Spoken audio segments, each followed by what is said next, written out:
Nobody wants to spend 30 grand on a half-ton pickup. Y'all gotta quit scrapping these when they get a little rusty. This is the Green Machine project, part 3. I put nice shocks at a heavier receiver on this like I do with all of these rebuilds.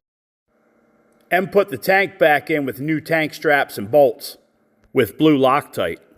This one upper control arm mount looked kind of unhealthy, so I cut it out and made a new one.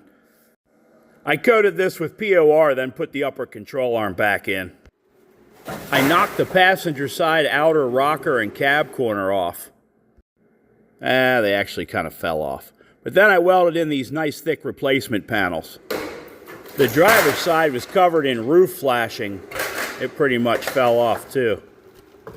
There was a whole bunch of mouse stuff in this one. It happens when they sit for a while. These inner rockers and floor supports are completely gone as well. These replacement panels I use are about 3 times as thick as the factory sheet metal. They're pretty heavy. And they're a full panel. They even have the door latch bolts and the door jamb and all the way up to the pinch weld in them. These are really nice big full panels. Once they're welded in, I'll skim over the welds with a little fiberglass to waterproof them and blend them in.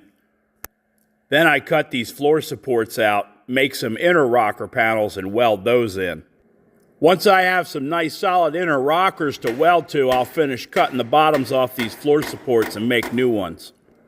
I make these out of plate steel instead of sheet metal because mechanics have a habit of kicking the lift arms underneath and trying to lift the truck by the rocker panels and crushing them. You're definitely not going to crush these. Once I get these all welded in, I'll etcher prime the inners, floor supports, outer rockers, cab corners, and touch up any imperfections or spots I might have missed. Even though it's ridiculously humid in the shop, I'm going to go ahead and shoot these with bedliner. Then I top coat them with single stage. I'm not much of a painter, but I can usually get them pretty close. I decided to do the exhaust on this project with 3-inch stainless and a chambered muffler. It came together rather nicely, but I forgot to cover my legs when I was welding. Ended up with a heck of a sunburn. I hate when I do that. But he wants to keep the truck for a while, so stainless is the way to go. Chambered muffler's got a nice mellow tone to it.